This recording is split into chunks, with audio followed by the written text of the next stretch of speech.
नमस्कार दोस्तों, स्वागत है आपका द हाउपीडिया पर।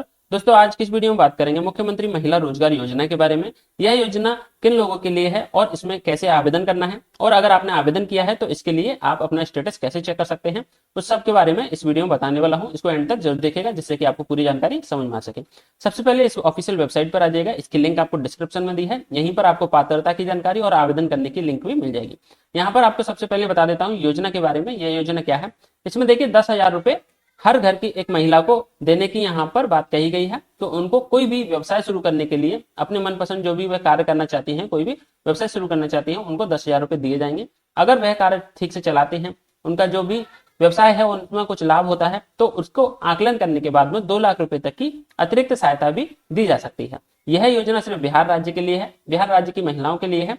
और यहाँ पर देखिए योजना की जो पात्रता है वो यहाँ पर दी गई है। बिहार की जो है निवासी होनी चाहिए, किसी भी स्वयं सहायता समूह से जुड़े होने चाहिए, एक परिवार में एक महिला को मिलेगा इसमें लाभ, 18 से 60 वर्ष की उम्र होनी चाहिए। इसके अलावा कोई भी सरकारी योजना में कोई लाभ ना मिल रहा हो एक जैसा, और इसके अलावा कोई भी सरकारी नौकरी में इसमें यहाँ पर सेवा में ना हो, उन सब की यहाँ पर पात्रता दी गई है। इसको आप यहाँ पर देख सकते हैं। अब इसमें देखिए आवेदन कैसे करना। आवेदन करने के यहाँ पर शहरी और ग्रामीण दोनों ही यहाँ पर तरीके दिए हैं। शहरी क्षेत्र के लिए यहाँ पर क्या है कि शहरी क्षेत्र की महिलाओं को ऑनलाइन वेबसाइट के जरिए आवेदन करने का यहाँ पर ऑप्शन दिया है। इस लिंक से अप्लाई कर सकते हैं। देखिए यहाँ पर ये जो लिंक है इस पर आपको क्लिक करना है। इस पर क्लिक करने के बाद में फॉर्म भरना है। मैं अभी आपको दिखाऊंगा किस तरीके से फॉर्म भरना है। उससे पहले मैं आपको बता देता हूँ ग्रामीण क्षेत्र में कैसे अप्लाई करना है। ग्रामीण क्षेत्र में आपको अप्लाई करने के लिए आपकी जो भी स्वयं सहायता समूह यानी जीविका स्वयं सहायता समूह है, उनसे जो भी सदस्य जुड़े हुए हैं उनको तो सीधे वहां ग्रुप में जाकर के आवेदन कर देना है। उन्हीं के जरिए आवेदन होगा और उन्हीं के जरिए वेरिफिकेशन होता है। शहर की जो भी महिलाएं हैं उनको यहाँ पर ऑनलाइन करना है। ऑनलाइन करने में यहाँ पर अगर वो किसी भी स्वयं सहायता समूह से नहीं जुड़ी हैं तो यहाँ पर जुड़ने के लिए भी फॉर्म भरना पड़ेगा। उसको भरने के लिए देखिए यहाँ पर आपको क्लिक करना है।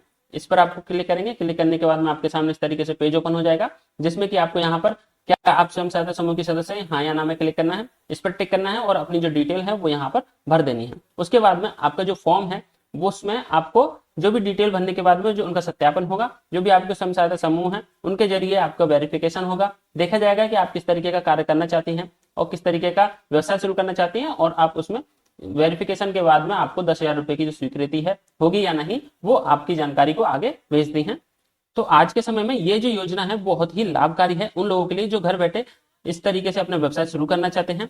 क्योंकि आज के समय में जो महंगाई है बहुत ज्यादा है, लोग तरह तरह से अपना व्यवसाय शुरू कर रहे हैं या फिर इन्वेस्ट कर रहे हैं। देखिए कोई प्रॉपर्टी में इन्वेस्ट कर रहा है, कोई कहीं पर अपना पैसा म्यूचुअल फंड में इन्वेस्ट कर रहा है, कोई अपना गोल्ड में या ज्वेलरी में कर रहा है। तो अगर आप भी इस तरीके से इन्वेस्ट करना चाहते हैं गोल्ड में या सिल्वर में, तो फिर उसके लिए यह जानना जरूरी है कि इसका सही तरीका क्या है। देखिए ज्वेलरी तो पहनने के लिए शानदार है, लेकिन इन्वेस्टमेंट के लिए अच्छी चॉइस नहीं है, क्योंकि इसमें जो आपका 15 से 30% का मेकिंग चार्जेस देना होता है। ऊपर से इसको रखने की यानी स्टोरेज और सेफ्टी की झंझट रहती है कि कहीं चोरी ना हो जाए या फिर अन्य कोई प्रॉब्लम ना हो जाए। इसके अलावा अगर आप डिजिटल गोल्ड में इन्वेस्ट करते हैं तो उसमें भी आपका 3 से 5% का मेकअप चार्ज मिलता है, देना होता है आपको, और 3% की उसमें जीएसटी भी देनी होती है। उसकी सबसे बुरी बात यह है कि ये जो है ये पूरी तरीके से अनरेगुलेटेड होता है। अगर कुछ भी गड़बड़ हो जाती है तो उसमें कोई रिकॉर्ड नहीं होता है। इसलिए गोल्ड और सिल्वर में इन्वेस्ट करने का सबसे अच्छा जो तरीका है वो है ईटीएफ्स और म्यूचुअल फंड। ये सेबी के द्वारा रेगुलेटेड होते हैं, फिजिकल गोल्ड और सिल्वर से बैक्ड होते हैं, और आमतौर पर यह सिर्फ 0.5% की छोटे से एक्सपेंस रेशियो के साथ में आते हैं।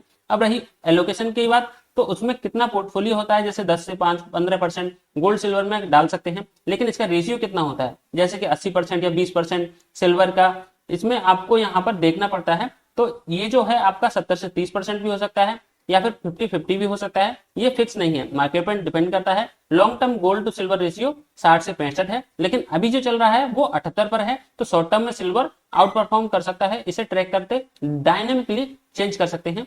इसमें इन्वेस्ट करने का सबसे आसान तरीका है स्टेबल मनी। उनकी टीम मार्केट ट्रैक करती है, मंथली रेशियो अपडेट देती है और सिंगल ट्रांजैक्शन में गोल्ड सिल्वर में म्यूचुअल फंड में इन्वेस्ट करने की सुविधा देती है। फीचर एसआईपी ऑटो एडजस्ट कर सकते हैं, चाहे तो खुद चेंज कर सकते हैं या फिर गोल्ड सिल्वर में भी चुन सकते हैं। इसको आज ही ट्राई कर सकते हैं। स्मार्ट इन्वेस्टिंग है, डिस्क्रिप्शन में इसकी लिंक दी गई है, जिससे कि आप आसानी से पूरी जानकारी देख सकते हैं। इनकी जो डेडिकेटेड टीम है वो आपको पूरी जानकारी दे देगी आप किस तरीके से इसमें अप्लाई कर सकते हैं। Disclaimer: Mutual fund investments are subject to market risks. Read all scheme-related documents carefully. अब बात कर लेते हैं मुख्यमंत्री महिला रोजगार योजना में आवेदन करने के बाद में अपने आवेदन की स्थिति कैसे चेक कर सकते हैं उसके बारे में। तो उसके लिए देखिए आपको ये क्या करना है, इसका जो ऑनलाइन कोई प्रक्रिया नहीं है कि आप ऑनलाइन जाकर के इसको चेक कर लें। कि कहाँ पर आपको आवेदन की स्थिति है, क्योंकि इसमें अभी विकल्प नहीं दिया है।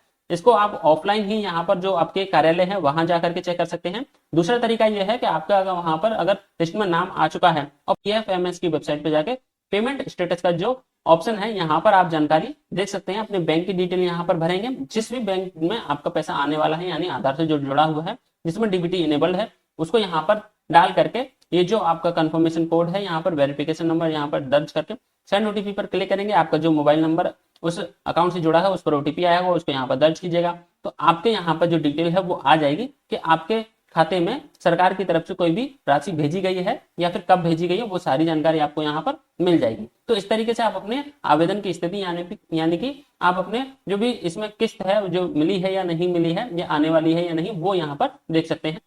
तो दोस्तों आशा है आपको ये जानकारी पसंद आई होगी। ऐसी जानकारी और अन्य सरकारी योजनाओं के अपडेट के लिए हमारे चैनल को सब्सक्राइब जरूर कीजिएगा। ये जानकारी पसंद आई हो तो अपने दोस्तों के साथ शेयर जरूर कीजिएगा। धन्यवाद।